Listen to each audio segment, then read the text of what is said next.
the adventure that was played at the opening of CleriCon. We started in a small village. The village's name is Anlicht. Rulin the cleric received a vision. Our sacred well has been despoiled. Reek, the magic user, decides he wants to take a bucket. She had a well. It's located in this area, I suppose. Traveling along the way, I'm rolling for random encounter. Jumps up to attack harder than it should be. Poor wolf cannot roll a hit to save his life. The troll goes up in flames, and all is well. On to Fenwood, I guess. We got nowhere to stay. It's through there somewhere, up on the top of a hill. You want to go up on the top of a hill, that's where it is. Quite a large nest of beetles here, in among the trees, mostly screened by the foliage. There stands the ruins of a building.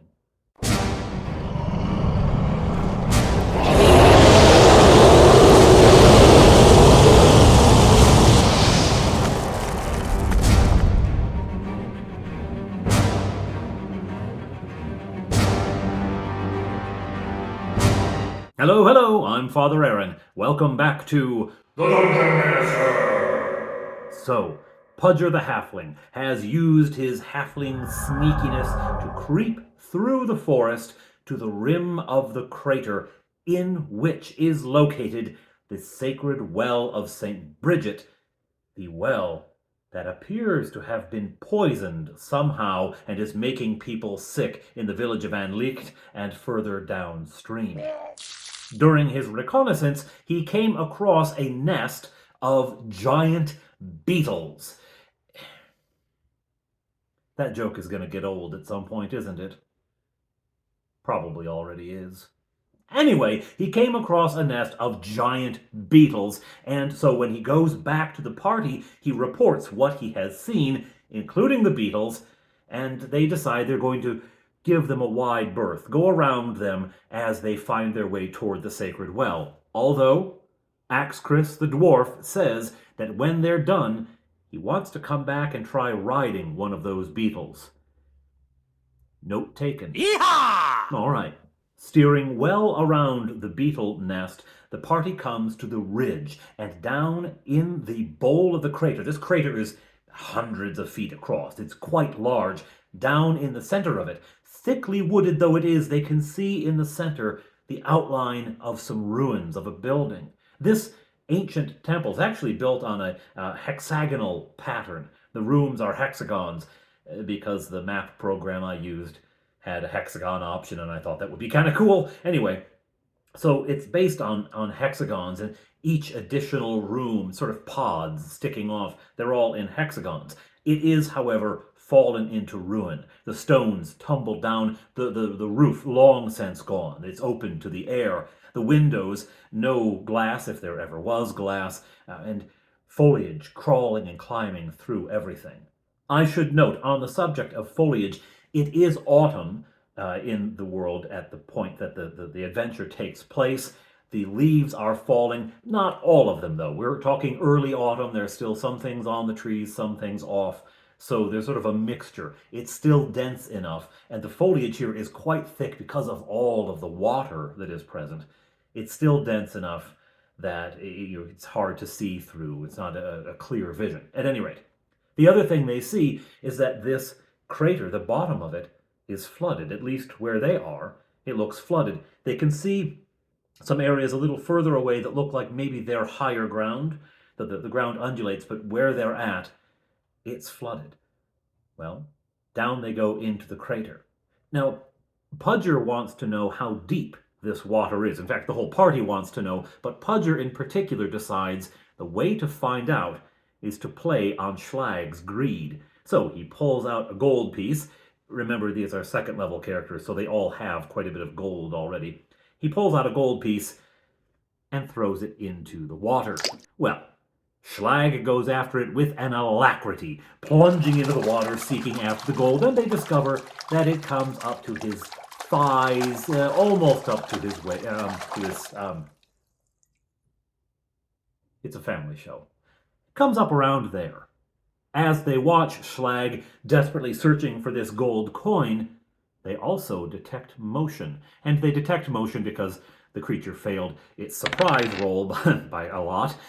They detect motion in the upper trees, and they see, just in time, the form of a Draco lizard soaring down, the skin flaps between its legs, helping it soar down to attack. Roll for initiative. Oh, okay. So, the creature's going to get a bite in. Chomp! Chomps on our poor cleric. Our poor cleric. At least I'm pretty sure it was the cleric. It might have been the elf. This is the kind of detail that I would have recorded somewhere, but lost. At any rate, combat ensues. Everyone is piling on this giant lizard, everyone except poor Wolf, who swings and hits nothing. In fact, even Reek the wizard hits something. Not with his dagger. No, not with his dagger. He dips the bucket. Remember the bucket that they stole from the village? Reek left money for it, but then Schlag stole the money. At any rate, he uses the bucket. He dips it into the water and hurls it at the lizard. He probably figured that ventriloquism, which is the spell he had, ventriloquism and read languages, those are probably not going to be helpful against a lizard, but a bucket full of water might do some damage, and it does. Now, I rule that improvised weapon, it's not designed for doing damage. It's not designed to hurt. It's going to do 1 point of hit, 1 point of damage if it hits, but he hits. Thunk, and the rest of the team piles on, and it's not long before the lizard is well and truly dead. During that entire combat, it must be added, Schlag notices nothing. He's just digging for the coin. The lizard flew over his head and attacked the party behind him on the dry land, and he's just been digging for the coin ever since. I roll a chance. I'm going to give him 10% chance of finding it in essentially a swamp, right? So no, he doesn't find it. He doesn't find it at all, and he eventually has to give up.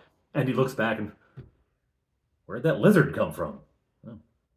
Anyway, the party now gets a better look at the building that was hidden in the foliage. They're getting a little closer as they wade out into this water.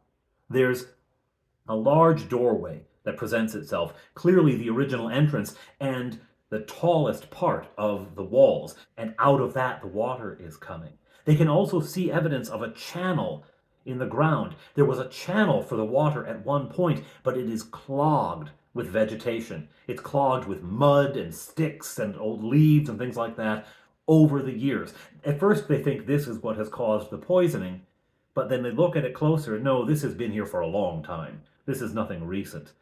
It's just flooded this area, and now they can see where flooded water spills back into the channel, and it dives into the ground as it leaves the crater. So the edge of the crater is here, and the river dives underground. It's how it ends up underground to start with. And that channel leads through the doorway into the building. On either side of it, as it goes through the door, on either side, there's a higher ground, although, again, it's underwater.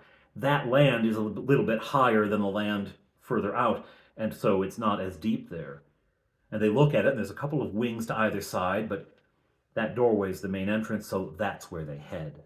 They step in, and as they walk into the ruins, the broken stone walls around them covered with ivy and vines and things like that, as they step in, they see a vision.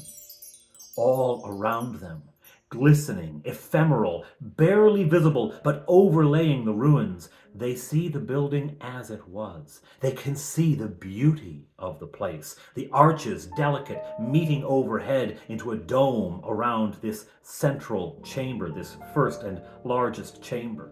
Doorways to either side. One has actual doors, long since rotted away. They appear only as a vision. They can see the walls completed and decorated with beautiful paintings and gilding. This was a beautiful, beautiful shrine at one point. In the middle of the room, dominating the chamber, is a large ring of stones, a well of sorts, out of which water is rising, and there's a sort of a notch cut facing the doorway, out of which it pours, and they can see the channel there into which it once poured to run away and form the stream. But now, with all the clogging, it just falls down and has flooded this room, and of course run out to flood the rest of the crater. To their left, there are 2 steps up through the doorway, which used to have a door, into a smaller chamber. They don't look too closely in there. On the right side, there are no steps. There's another chamber on the same level, but it is screened, heavily screened by foliage, vegetation that hangs down. They can barely make out that there's a doorway there. And just next to that, right there, there are another 2 steps up to a chamber. They don't have much time to take any of this in, however, when they are attacked, swooping down from the foliage at the top of the wall through the gaping opening that, where the roof used to be, come stirges. Ugh. Disgusting bug bird things with an enormous proboscis coming to suck your blood. Nah. They swoop down, but rolling for initiative, the party gets initiative. Apparently they made enough flapping or fluttering in the air that the party had time to look up. The creatures had far enough to dive, perhaps, that the party had time to react. And up steps Arsacius. Arsacius has heard the call. He knows this is his moment, and he casts his spell, Sleep. And out of the sky plunge stirges. Pluck. One of them lands on the stone ring of the well. They just plummet down, dead asleep.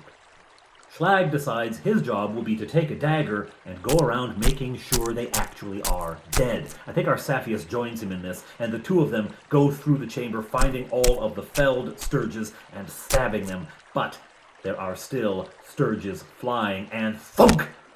One of them gets the elf, stabbing into the elf and sucking blood. And another one gets Schlag. Oh, Schlag was bending down to stab one of its companions, and thunk, it was stabbed. The other heroes are swinging weapons and trying to knock stirges out of the air, but 2 have been hit. 2 of their party have been hit, and they each take damage from that initial blow and drain of blood. All right, next round the stirges get, and they draw more blood, because once a stirge is on you, it keeps sucking blood. You can tell that Gary Gygax lived in Wisconsin, where the mosquitoes are the size of sanitation trucks. It's sucking blood out of Schlag and Odd. And Odd goes down, swoosh, into the water. And the first character goes on the Wall of Heroes. Remember, this was played at the convention at CleriCon, and we had the Wall of Heroes, so if your character died, you stuck him or her up on the wall. So Odd is the first to go on the wall, and Odd's player begins shuffling through the pre-generated characters looking for another one to stumble across the party later. Meanwhile, Schlag manages to kill the one that is sucking blood from him, so he is saved, and the rest of the party is now safe. The stirges have been defeated. All right. Well, the elf's dead. What kind of stuff was she carrying? Yeah, they're not above that. They loot the body. This is a an emergency situation. This is an adventure situation. You need the gear. Take it off the elf. So they're sharing out the stuff. Meanwhile, Schlag, in his going about stabbing, this is a dice roll as well from me, Schlag has noticed under the water a skeleton clad in rusted armor. Clad in rusted armor, with a rusted sword in its hand, long since fallen into the water here, but with a very, very pristine and beautiful dagger at its waist. Magic dagger. Indeed, it is a dagger +1. Of course, nobody knows this. They can't identify it as magic, but they're kind of figuring, why is it not rusting if it's not somehow special? So Schlag takes that out, and maybe because he found it, maybe because, thieves and daggers kind of go together, although the magic users might have something to say about that, Schlag keeps that for himself. There is also a vial clutched in the hand of this skeleton, as if it was about to drink when it died. What is in there? They, peel back the skeletal fingers and pull out the vial. What is this? Well, the BECMI rule is you can take a little sip and you can identify the potion. A little sip is taken. It is a potion of healing. which the party needs by now after the stirges and the Draco lizard and the troll. So I can't remember. I think it may be Schlag who receives that. But that it restores a few hit points, which is better than nothing. Okay. Now, as they search the room, as they loot the body of the elf, they hear someone approaching. They tense up and get ready, and into the structure walks a magic user. A magic user by the name of Bucket. It's okay. Bucket. Bucket, the magic user. This is Odd's player's second character, whom she chose from the pile, walks in and presents herself. Having heard that the adventurers were coming this way, she ran to catch up with them. This is what Mage's Musings calls a contrived character entrance. Hello, Bucket! It's okay. Now, anyway, here she is, and she joins the party.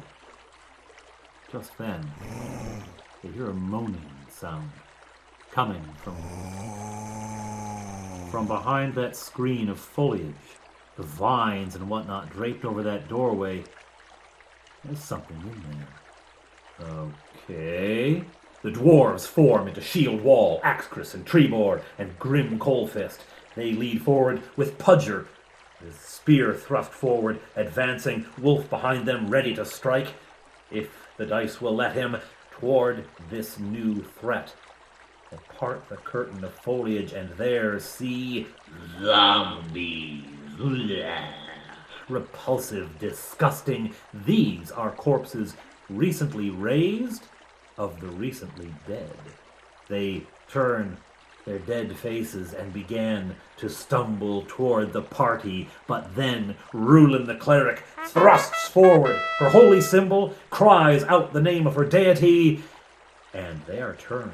She rolls, and she rolls well, and so, well, how many hit dice? Off they go. All four of them are now in hasty retreat. They scramble into the room, but there's nowhere to go, right?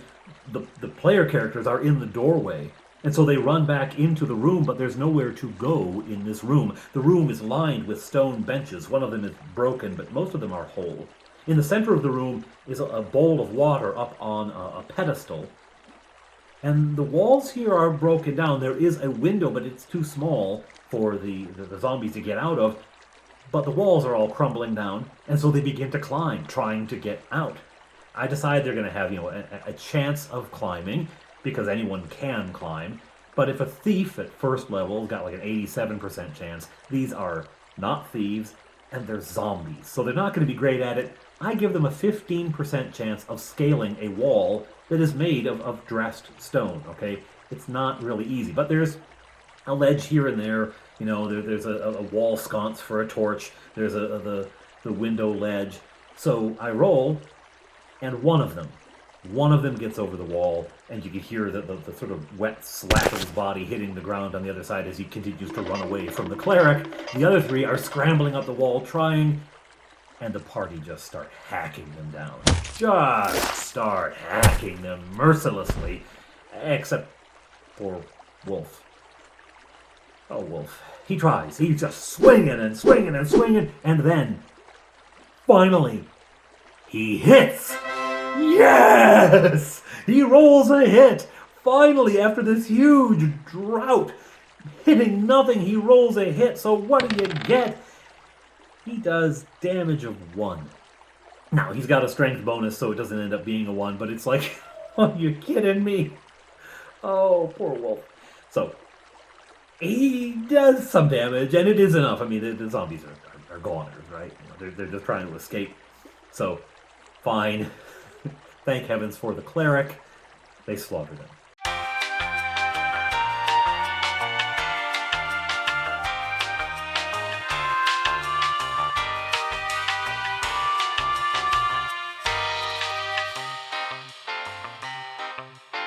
And they now look around this room. Well, what kind of room is this? This bowl on a pedestal.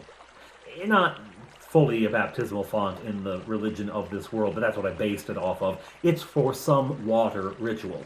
St. Bridget had this sacred well, so the well is going to be at the heart of who she is, and at her shrine, as the well bubbles up, there's this basin, which her acolytes would take an ewer of water over to fill.